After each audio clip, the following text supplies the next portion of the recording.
사도행전 13장.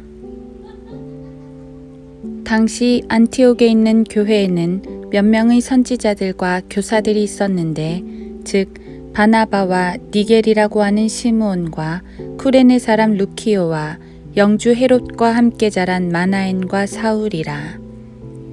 그들이 주를 섬기며 금식하고 있을 때 성령께서 말씀하시기를, 내가 불러 시키는 일을 위하여 바나바와 사울을 내게 따로 구별해 놓으라 하시니라. 그러므로 그들이 금식하고 기도한 후에 그들에게 안수하여 떠나보내니라. 그리하여 그들은 성령의 보내심을 받아 셀루키아로 갔다가 거기에서 쿠프로를 향하여 배를 타고 가니라. 그리하여 살라미에 와서는 유대인의 회당들에서 하나님의 말씀을 전파하였고, 요한도 그들의 조력자로 두었더라. 그 후에 그 섬을 가로질러 파포까지 가서 한 유대인 거짓 선지자인 요술사를 만났는데, 그의 이름 바예수더라. 그가 그 지방의 총독 서기오 파울로와 함께 있었는데, 그는 총명한 사람이더라. 총독이 하나님의 말씀을 듣고자 바나바와 사울을 부르니라. 그러나 요술사 엘루마는 그의 이름을 번역하면 요술사라. 그들을 반대하며 총독으로 하여금 믿지 못하게 하려고 애쓰더라.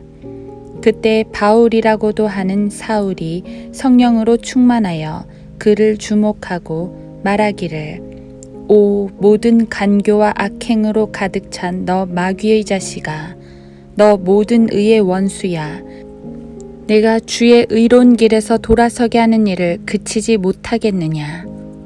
이제 보라, 주의 손이 너에게 있으니 내가 눈이 멀어 한동안 태양을 보지 못하리라 하자, 그 즉시 안개와 어둠이 그를 덮침으로 그가 앞을 더듬으며 손으로 자기를 인도해 줄 사람을 찾더라. 그때 총독이 이 광경을 보고 주의 교리에 놀라서 믿더라. 그 후 바울과 그의 동료들은 파포에서 떠나 팜필리아에 있는 퍼가에 왔으며, 요한은 그들을 떠나 예루살렘으로 돌아가더라. 그러나 그들이 퍼가를 경유하여 피시디아의 안티옥으로 와서 안식일에 회당에 들어가서 앉으니, 율법과 선지서들을 읽고 난 후 회당장들이 그들에게 보내어 말하기를, 형제들이여, 사람들에게 권고할 말이 있으면 말하시오 하니, 바울이 일어서서 손짓하며 말하기를, 이스라엘 사람들과 하나님을 두려워하는 이들이여 들으라. 이 이스라엘 백성의 하나님께서 우리의 조상을 택하시고 이집트 땅에서 나그네로 산 그 백성을 높이시어 그곳에서 높으신 팔로 그들을 이끌어내셨느니라. 그리하여 약 40년 동안 광야에서 그들의 소행을 참으셨으며, 또한 카나안 땅의 7민족을 멸망시키시어 그들의 땅을 분할해서 그들에게 나누어 주셨느니라. 그 후 약 450년 동안 선지자 사무엘 때까지 재판관들을 주셨으며, 그 후에 그들이 왕을 구하니 하나님께서 그들에게 베냐민 지파의 사람 키스의 아들 사울을 40년 동안 주셨느니라. 그 후 그를 패하시고 다윗을 그들에게 왕으로 세우시어 그에 대해 증거하여 말씀하시기를, 내가 이새의 아들 다윗을 만나니 내 마음에 맞는 사람이라. 그가 나의 모든 뜻을 행하리라 하시니라. 하나님께서 약속하신 대로 이 사람의 씨에서 구주를 이스라엘에 일으키셨으니 곧 예수라. 그분이 오시기에 앞서 요한이 먼저 회개의 침례를 온 이스라엘 백성에게 전파하였느니라. 요한이 자기의 달려갈 길을 마치고 나서 말하기를, 너희는 나를 누구라고 생각하느냐? 나는 그리스도가 아니라. 그러나 보라, 한 분이 내 뒤에 오시나니 나는 그분의 신발끈을 풀어드리기에도 적합지 못하노라고 하였느니라.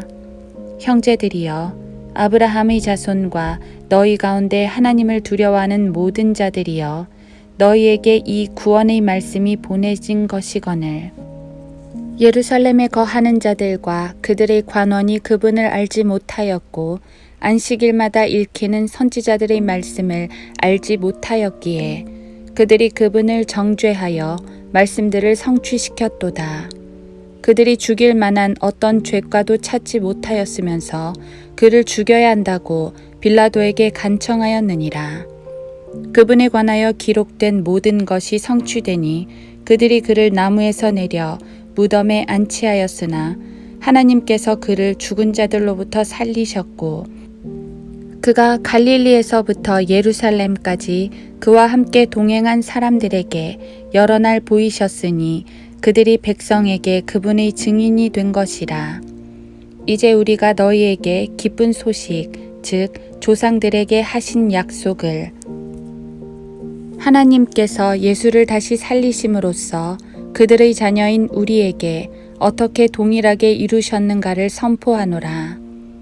시편 2째 편에도 기록되었듯이 너는 내 아들이라 오늘 내가 너를 낳았노라 하셨고 그를 죽은 자들로부터 살리사 다시는 썩어질 것으로 돌아가지 않게 하실 것에 관하여 이와 같이 말씀하시기를 내가 다윗의 확실한 자비를 너희에게 주리라 하셨으며 그래서 시편 다른 곳에서도 말씀하시기를 주께서 주의 거룩하신 분으로 썩어짐을 보지 않게 하실 것임이니이다 하셨느니라.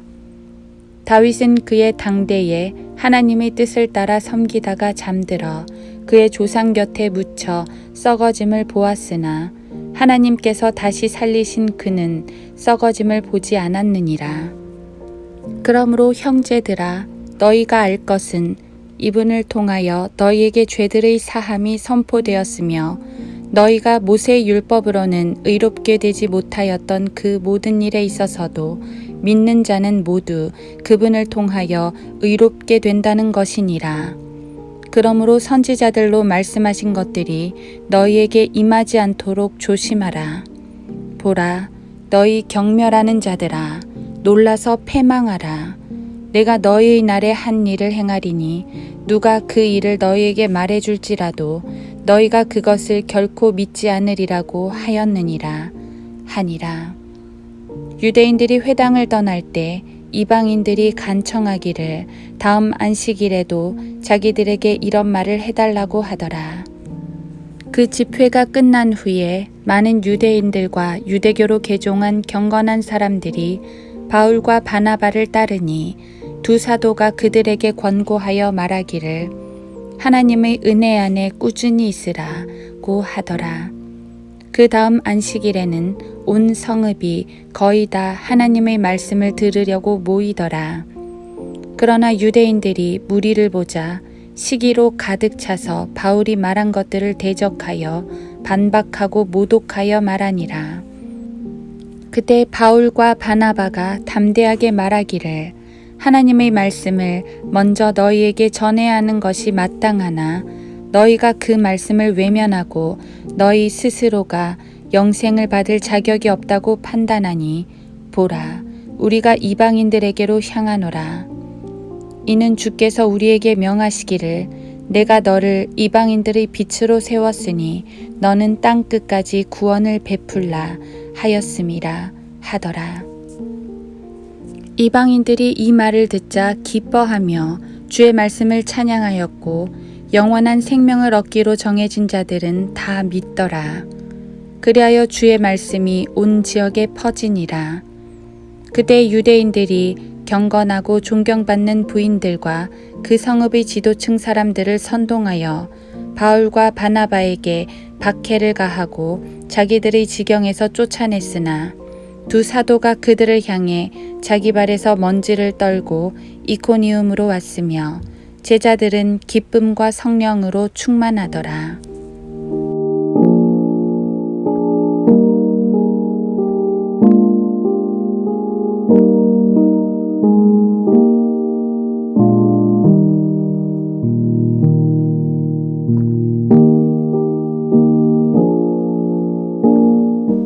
하루 한 장 사도행전 13장.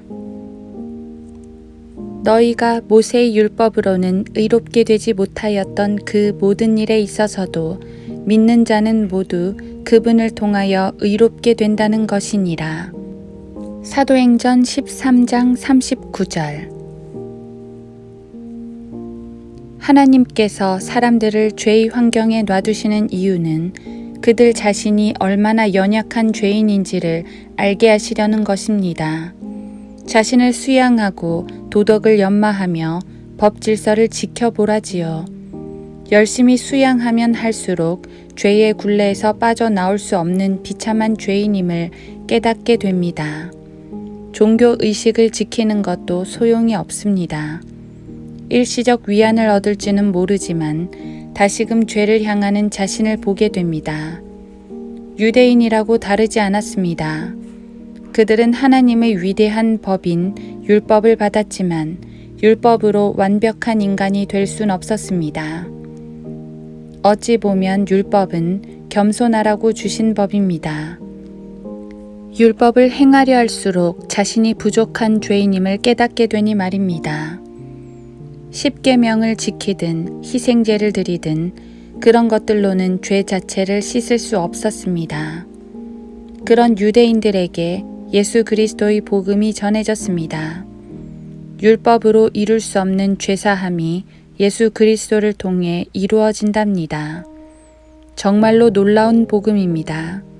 겸손한 마음으로 율법을 따르기는 하지만 여전히 죄의 본성 가운데 괴로워하던 이들, 즉 정직한 유대인들은 이 복음을 받아들입니다. 유대인뿐 아닙니다. 자신이 죄인임을 정직하게 인정한 이방인들은 그리스도의 복음을 받아들입니다. 사도행전 13장은 사도 바울의 1차 전도 여행이 시작되는 장으로서 바울과 바나바는 이방인들의 땅 곳곳을 누비며 복음을 전합니다. 회당에 들어가 먼저 유대인들에게 복음을 전하지만 왠지 이방인들이 더 적극적으로 복음을 받아들입니다. 자신들이 죄인임을 인정하기 때문입니다. 죄라는 본성을 대할 때 사람들이 보이는 반응은 두 가지입니다. 하나는 정직하게 자신의 죄인됨을 인정하는 것이고 또 하나는 종교나 도덕 등을 통해 자신을 포장하는 것입니다. 정직한 유대인들은 율법으로 해결하지 못하는 자신의 죄성을 인정하고 그리스도의 복음을 받아들였습니다. 하지만 대부분의 유대인들은 자신들의 죄들을 율법이라는 종교 행위로 포장합니다. 이방인들도 마찬가지입니다. 얼마나 많은 세상 사람들이 자신의 죄들을 도덕이나 철학이나 교육이나 법으로 포장하는지요. 교회에 다닌다는 사람들도 마찬가지입니다.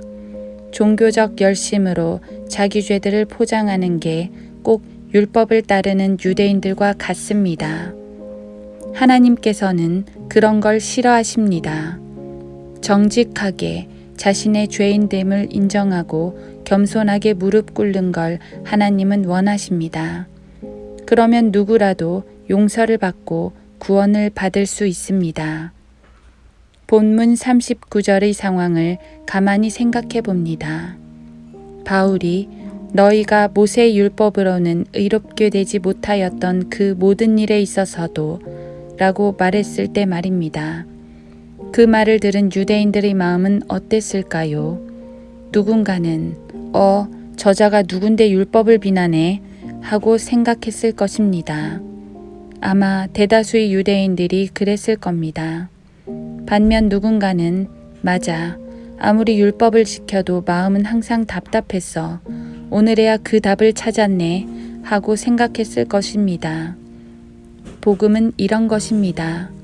누군가에게는 해답으로 다가오지만 누군가에게는 비난으로 받아들여집니다. 그래서 하나님 앞에 정직하고 겸손해야 합니다. 자신의 죄인됨과 연약함과 무능함을 정직하게 인정하고 주 예수님께 겸손하게 무릎을 꿇어야 합니다.